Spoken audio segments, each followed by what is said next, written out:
Is the war in Syria about to end? The UN is bringing the government and the opposition together to try and change the constitution. Could it be the start of a political solution to the 8-year conflict? This is Inside Story.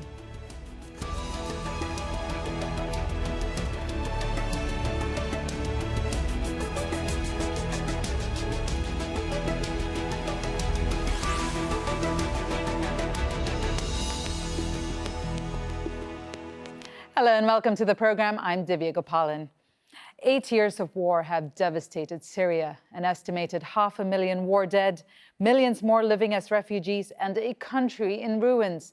Now, signs of an agreement towards what happens next.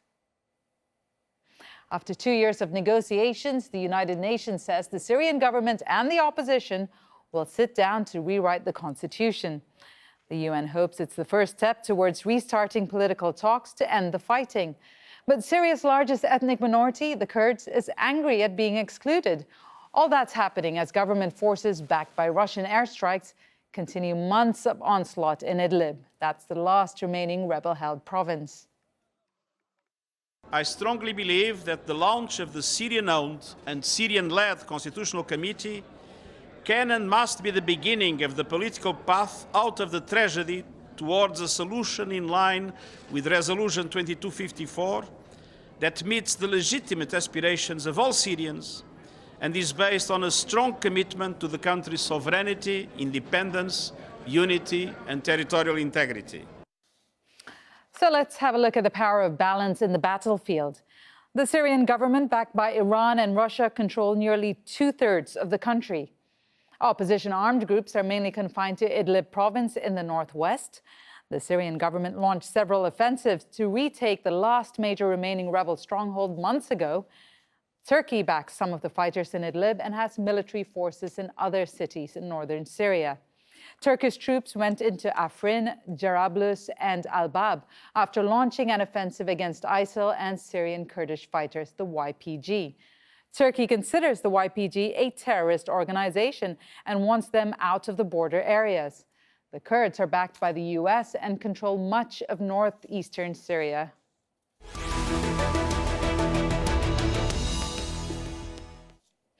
We can now bring in our guests. Joining us on Skype from Amman is Panos Moumtzis, the UN's regional humanitarian coordinator for the Syria crisis. In Istanbul is Yahya Al-Aridi. He's the spokesman for the Syrian Negotiations Commission. And on Skype from Damascus, Talib Ibrahim, a former professor at Auburn University. Welcome to all of you. Thank you very much for coming on the program. I'm going to start with you, Mr. Moumtzis, to talk about the prospects of this new agreement that's been reached to try and change the constitution. There have been several rounds of discussions prior to this. Do you think how optimistic are you that this time we will see some kind of progress towards some kind of a resolution? Well, I mean, as the Secretary General said, this is really a positive development, that any dialogue and progress on the Constitutional Committee, on the reform, on the political progress is extremely important. From my perspective, as a humanitarian, it's extremely important to see progress on the political. Millions of refugees, of internally displaced, really are very much looking forward to seeing progress on the root causes of what makes the situation extremely difficult and challenging inside Syria. Still remains as a humanitarian crisis for us. It is still a protection crisis. So the solution, of course, is not humanitarian assistance. The root causes is political. So any progress on that is very much welcome. Mr. Ibrahim, this was suggested 2 years ago by Russia to be able to form a committee that would work towards a political solution for Syria. Back then, the government rejected it, mainly because of the fact that they would be asked to change the constitution. What has changed now? Why would the Syrian government agree to this now? I don't think that, firstly, the Syrian government rejected the project at all, but there was some contradictions indeed between the position of Syrian government and others. now everything is okay. I don't think that anything has been changed, but of course, if you look at the balance on the ground, it had been changed, and now the Syrian government is much more stronger, and it could retake a very large parts of the Syrian territories, and this is we can understand that no government will go for negotiation or to decide the future of the country at all while this government is not controlling the major parts of this territory. But anyhow, this is not so important, but the most important change from my point of view that there is a kind of international consensus about finding a political resolution to the crisis in Syria, because now it is an international crisis, and not only for Syria, for all the neighborhood countries and even for European countries. And here in Syria, we are very happy to see this agreement about the Constitutional Committee, which will open the door widely for a political resolution which may end the tragedy of millions of Syrians. And now, Mr. Al-Ridi, how confident are you that you would be able to, or they would be able to make progress with this committee, given the fact that the Syrian government right now has the upper hand? What would you say the opposition are looking for? Originally there was a proposition to amend the constitution, but the opposition groups have asked to completely rewrite the constitution. Is there a compromise in between? Well, first of all, we consider this to be a step in the right direction towards achieving peace and towards implementing the UN Security Council resolutions, starting from the Geneva Communique up to 2254. From the very beginning of this crisis in Syria, the regime has just selected for itself the military one, not the peaceful one. It selected this because it just raised the motto that either I rule this country or I ruin it. And this continued as such for a long time. And people were forced to resist. And then there came the interference of terrorism. With the Russia's interference, actually, things, as you can probably remember, that Vladimir Putin said that we will be there in 2015 for a few months and we are going to solve this problem. Now, 4 years have passed and nothing has happened. They talk about politics, about a political solution all the time, but what they do on the ground is a military one. All along, they have rejected any peaceful approach to the crisis. In Geneva, there were several rounds, and all the time there were procrastination on obstacles. And this Constitutional Committee, which is making all this noise about what is happening in Syria and the possibility or probability for developing a peaceful peace process, came as a result of agreement on the Constitutional Committee under the pressure of the Russians, because the Russians achieved all sorts of things at the military level, but when it comes to the political one, there were no gains. So they felt at a certain point that they need to do something at the political level. They pressured the regime and it agreed.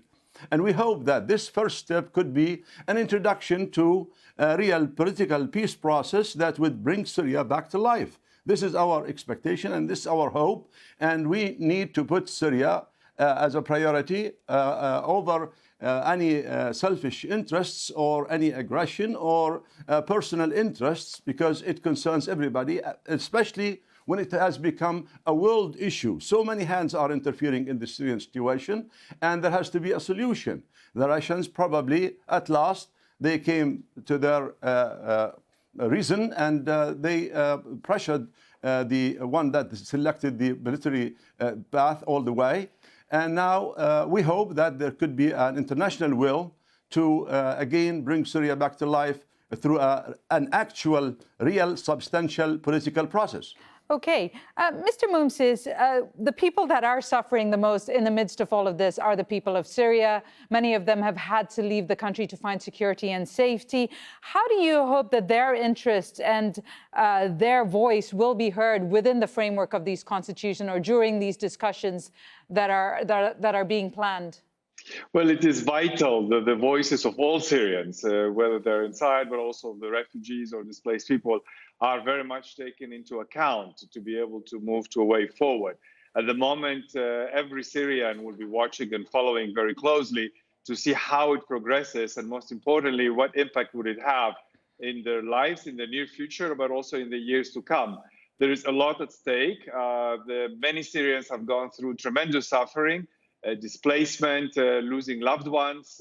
Many still continue to live in very difficult circumstances, and actually hundreds of thousands of people are still being displaced. And at the moment, there is a significant dependence also on international humanitarian assistance to help the Syrian people wherever they are.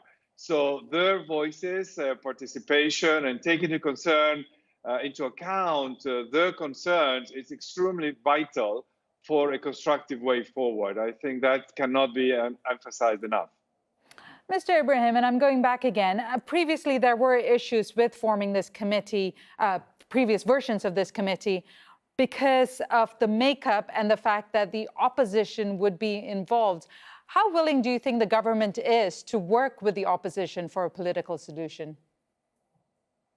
Yes, I think there's a real intention, a very good intentions from the Syrian government to put an end to this war. And this is impossible without working with the opposition, especially political opposition. At the risk of possibly forming a power-sharing government or losing some of their authority to the opposition? No, this is another issue. But I think that there's a good intentions from the government to work with the political opposition and to work together. Of course, nobody can consider al-Nusra Front or ISIS or other terrorist groups as a part of the opposition. And anyhow, I think now the matter is about a unified Syria, and I think how to rebuild Syria, how to make a new state in Syria, a new democratic and civil state, which will guarantee all of the rights of everybody who's living here in Syria. No one can say that the external interventions which had been seen inside Syria are guaranteeing the rights, civil rights and the human rights of the Syrians. No, they destroyed Syria. What about Turkish intervention, Saudi intervention, other nations' intervention? I think now it is time for working together between government, between opposition, and to make all guns be silent, to silence all guns and to work together in a peaceful way, in a political way. And I think this is a very good introduction to write a new constitution for the country, in which we must find a political resolution and the political answers to all the questions which had been raised in the last 8 difficult years from the life of Syrians. Mr. Aridi, I make this point again. How confident are you that the current government and their representatives will be willing to compromise, will be willing to negotiate at the expense of them losing authority or even losing part of their power? Well, we are confident about the rights of Syrian people to have, like any human being on the face of this earth, to have a normal life, to lead a democratic way of just doing things, to have their rights, not to be oppressed, not to be jailed, not to be displaced or uprooted from their land, not to have their houses destroyed. We believe in this, and this is shared. The whole world shares Syrians with their plight. Not effectively, but at least they recognize that they are being under all sorts of oppression and dictatorship. Now, how confident are we when it comes to the other side? Not that very confident, because we know the strategy implemented or the strategy followed from the very beginning on the part of the regime, because it just selected this military path: or either you are under my control, or I'll ruin you, or jail you, or destroy your home, or you are displaced, all these things. Now, if there is a possibility for everybody putting Syria's interests and her people above everything else, there is a possibility. Another factor that makes us confident also, that the international community is tired, and all those countries interfering in Syria are really tired, and some of them are cornered. You cannot imagine the pressure being exercised on Russia, on the part of the Europeans, the Americans, also the pressure inside Russia at the economic level. And there could be a possibility that under this pressure, Russia said to itself that, well, enough is enough. Now, we are trying to control the Syrian geography so that the regime would be in control. They are trying to do it, but not the regime. That's the point. They say that the regime controls 2/3 of the geography of Syria. That's not true. It is the Iranian militia, the Russian military, the Sukhois, etc. Now, had it not been for the Russians or the Iranians, the regime would have fallen years ago. But now we are in such a situation. We have UN resolutions, in particular 2254, that talks about starting a political process that would put Syria back to life. And this is what we are working for. If the regime, for once, becomes quite responsible, if it exercises some sort of morality, if it thinks of the children, of Syrians for all these years that have been suffering unlike any other body in the world, probably they would just have a real human feeling that there should be a solution. If they continue to be as such, centered around themselves, caring about this governing, oppressing, controlling everything, not caring about people, no solution would be found. But we believe and we hope and we are confident that there is a possibility for a solution. Mr. Ibrahim, do you think the current Syrian government, the government of Bashar al-Assad, is really looking for a solution in the situation in Syria in the way that it will return to a democracy so that perhaps even they can lose their seat of power? Yes, I think the government is very much concerned about its citizens. It is not a government from Mars or a government from other nation. I think, yes, and even President Bashar Assad said in a previous speech that Syria is over everything. And I am sure that now the government is working everything and trying to do everything in which can guarantee the rights of all Syrians inside and outside Syria. And we will be very, very much happy if you see all refugees come back to their country and work in their factories and their farms and live their ordinary life. We love Syria. This is the Syria which we use it to see as a secular Syria and Syria without discrimination between any ethnicity or between any religious group. I think, yes, the government is very well concerned about that and working for that. And I think that we must work with the good parties inside the Syrian opposition who are taking care about the interests of Syria. Syria as a state and as a nation, not those who are representing the Turkish interests or Saudi interests or American interests or other countries' interests. We want to see a Syrian resolution for Syrian purposes and for Syrian motivations, Syrians for Syria and nothing else. And my question to you would be, why aren't the Kurdish population represented in the committee? I know it's something that the Syrian government has not wanted. They're Syria's largest minority. Shouldn't they be part of the conversation?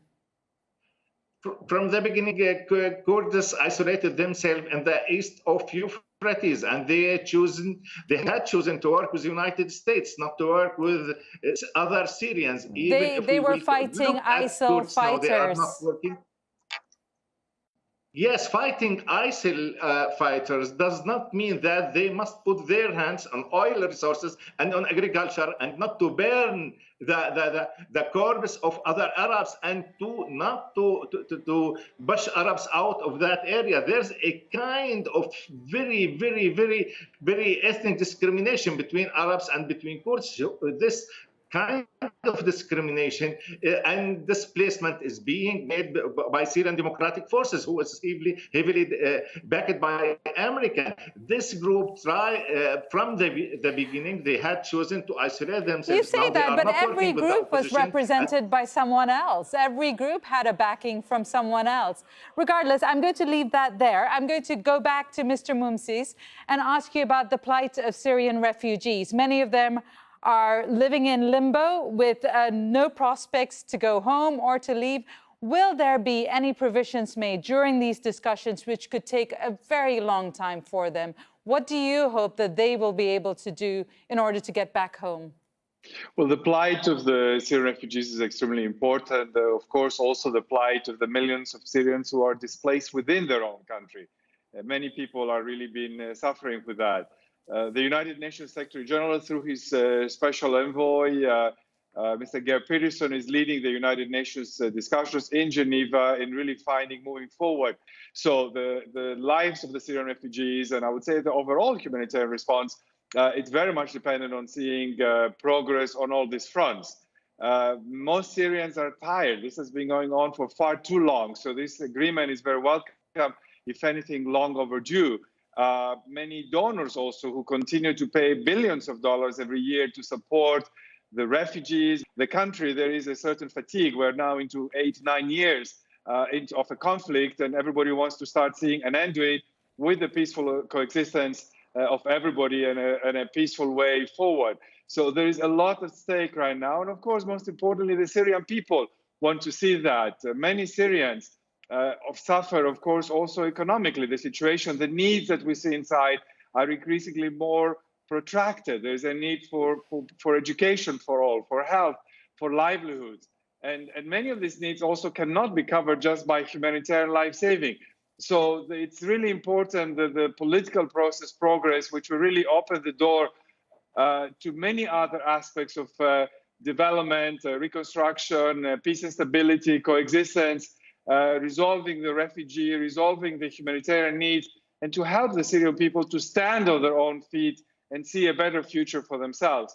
So this beginning is a beginning, we all hope, of a new chapter, a positive development to bring peace, stability, and prosperity for all Syrians.